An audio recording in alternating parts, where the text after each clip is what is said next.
Okay. Hello everyone! Welcome back to HLV Visa Consultancy.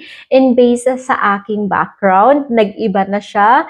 Nasa Pilipinas po ako. And yes, I made it after how many years sa ibang bansa. So, isi-share ko sa inyo yung mga documents na ginather at inihanda ko pauwi ng Pilipinas. So, nag-travel pala ako with my German husband, foreigner husband, and with my half German and half Filipina na daughter. So we travel as a family, and yung preparation ng documents, yes, kasi family kami, medyo nakaka-stress din to organize.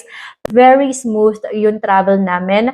Basta prepare lang po talaga lahat. So, based sa aking experience, so yung una namin chinek is the passport. So, ako bilang Filipino citizen, so ang gamit ko lang na passport is Filipino passport. And for my German husband, German passport lang din yung dala niya. Daughter ko, half German, half Filipino, so meron siyang dalawang passport, yung German passport and yung Filipino passport. So, sa anak ko, dalawang passport yung dinala namin pa Pilipinas kasi yun yung requirements. And after namin ma-check yung mga passport, yung validity date, and kung may damage ba siya or wala. So by the way, ang daming nagtatravel ngayon na na-offload just because yung mga simple damage sa kanilang mga passport, punit, butas, ink ng ballpen, may mga airlines na maselan sa mga ganito, hindi nila ina-accept. The second one is the e-travel registration. Yes, kailangan pa rin po siya. So, in our case, ako yung nag-register ng e-travel namin as a family. So, isang account lang yung ginawa ko. Akin po yon. So, nag-download ako ng eGov PH. And sa eGov PH, may tutorial ako kung paano yan i-download. Watch my video. At sa eGov PH, meron po dyan e-travel. So, dito ako nag-direct as a family para sa akin na e-travel, para sa asawa ko, at para sa anak ko. Dapat each traveler, meron po kayong sariling QR code. So, this is my QR code. Print ko talaga siya para I don't need to show up my phone every time na hihingin siya. Kasi yung e-travel ng anak ko, print ko din siya at yung sa asawa ko.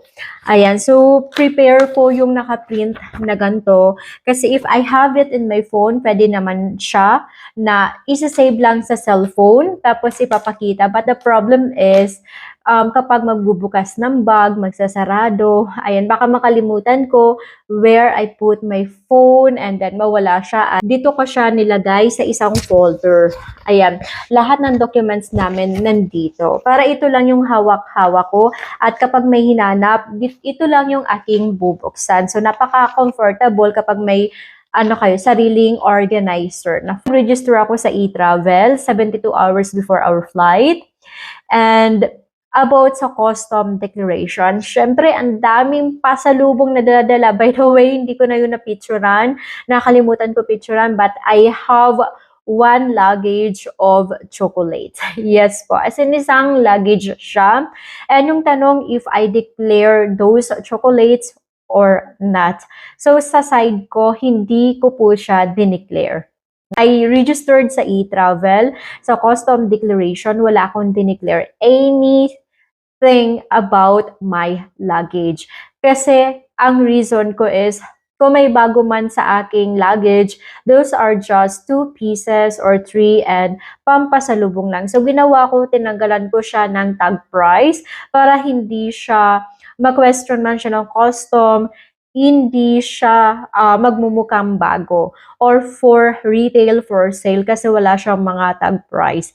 Ganyan yung ginawa ko. So, wala akong dineclare kahit may mga chocolates akong mga dala. Also, my husband, meron siyang mga dala na mga gamot. If ever magkasakit sila sa Pilipinas ng anak ko, they have their medicines na German brand. Hindi niya rin yun dineclare. The reason is those medicines are for personal use. Hindi naman siya sobra sa limitation na sinet ng ating custom. So in total, wala kaming dineclare. Yung nasa airport na kami, sa check-in pa lang po, by the way, Turkish airline po yung aming sinakyan. Ayan. So, doon pa lang sa check-in, ang bungad sa amin ng nasa counter, kung nakapag-register na daw kami sa e-travel. And of course, yes, laging handa.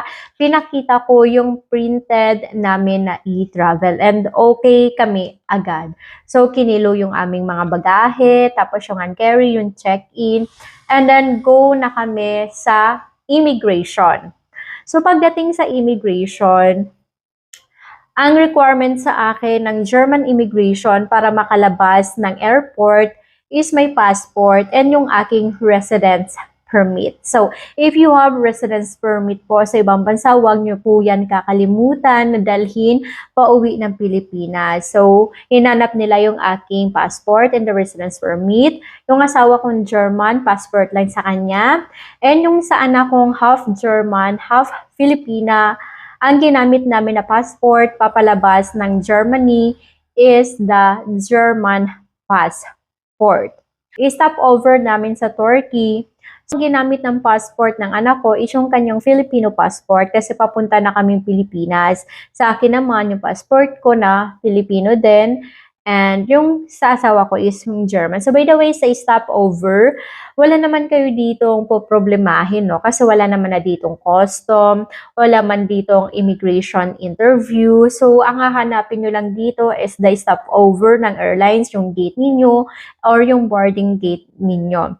So, yun yung nasa boarding gate kami, yun nga yung sinasabi ko na yung sa anak ko, Filipino passport na yung gamit namin. At pagdating na sa Pilipinas, iba yung ini-expect ko kaysa sa mga napapanood ko sa news or sa television. Yes po, and I'm super shocked.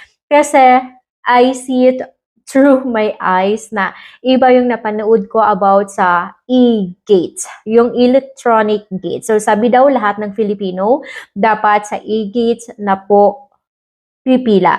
But in my case, pagdating po namin doon, meron siyang e-gates and meron pong mano-mano pa rin. So doon po sa e-gates, kapag doon kayo dumaan, wala kayong stamp sa passport. So tinatap lang yung passport ninyo, pa nagbukas yung e-gates, then go na kayo.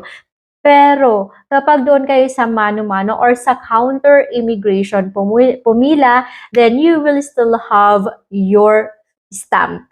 And nire-recommend ko to na magkaroon kayo ng stamp na ganito, immigration stamp, para po sa mga traveler na nagko-collect ng mga travel history na ginagamit po sa mga visa application.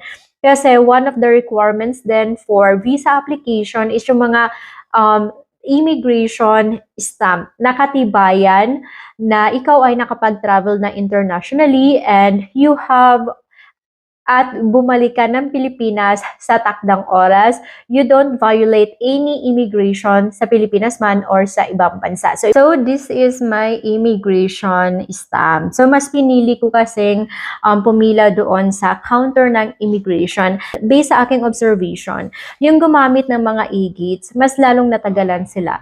Kasi ang daming aberya. So kapag nagpula yung e-gates, so may lalapit doon na immigration officer sa kanila. Tapos, ang daming tanong like, nag-register ka ba sa e-travel? May dineclare ka ba sa e-travel? May over history ka ba na pag-abroad? Ganyan. Kasi nagpula siya. So, ibig sabihin, error yung lumalabas. So, hindi ka clear. Na-observe ko na mas tumatagal sila sa pila. Pag ang isa doon nag-red, yung sumusunod ay nag-iintay sila. And minsan, matagal naka-standby yung mga nagre-red yung e-gates, yung mga hindi clear. Unlike dito sa counter na kapag binigay mo yung passport mo, then i-stamp sila agad and go ka na. Yung dalawa ng anak ko, pumila kami sa Filipino lane. 'Di ba may ano naman yan? So, Filipino passport, foreigner passport, ganyan. So, ginawa namin, kami ng anak ko kasi Filipino yung gamit namin na passport, doon kami pumila. Tapos yung asawa kong foreigner, doon siya sa foreign passport. Mga 30 minutes na yung nakalipas, wala pa rin yung asawa ko. Yun pala, dapat magkasama kami sa isang immigration counter. So, pwede ko siyang isamahan sa foreign passport. And tinawag ako ng immigration like, "Ma'am, ikaw ba yung wife ni sir?" Ganyan. And I say, "Yes po." So, pinapunta niya ako doon sa counter. Ano yung asawa ko kasi yung tinanong yung asawa ko kung ilan months yung gusto niya maging stay dito sa Pilipinas, sinabi niya na 3 months. So, tinanong siya kung bakit ganon katagal. Nag-reason out lang siya na it is for vacation.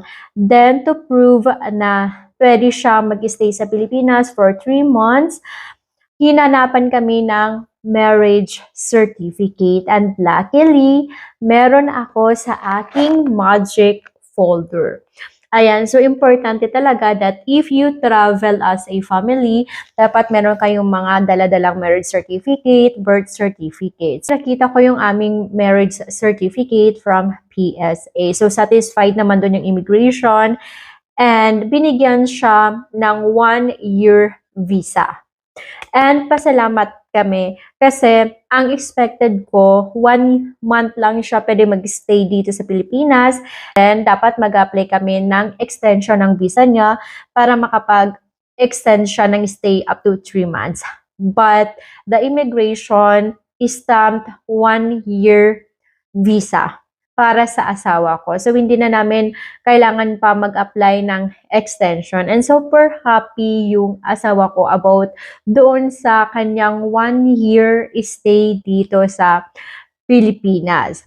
And after namin sa immigration, no, so nagpi-picture ako kung ano yung mga nangyayari doon, patago, syempre kasi hindi nga siya allowed. And i-upload ko po yun lahat dito sa aking YouTube channel. After namin ng immigration, sa custom na, wala naman kami naging problema. Yung mga maleta namin, nagkuha naman namin without any problem, without any X mark coming from custom, kung bakit hindi kami nag-declare ng mga mga pasalubong, yung mga dala-dala namin pauwi ng Pilipinas.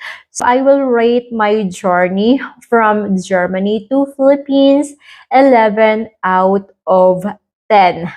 So, ang na-stress lang is yung aming bulsa kasi mahal yung flight ticket na naibok namin. Kasi naibok namin yun, yung kasagsagan pa ng war, Middle East, and yeah, ganun. So, grinab namin yung opportunity na makapag-book ng flight ticket, but then, sobrang mahal niya. If you have any question, you can email me in this email address or follow my Facebook page. Bayad po pala akong new Facebook account kasi yung previous account ko permanently suspended po siya ng Meta. So, hindi ko na siya na-access and hindi na po siya na-view, no? So, gumawa ako ng bago at ito na po siya. Follow my Facebook page po and still support me. Keep watching my YouTube channel. Guys, thank you so much.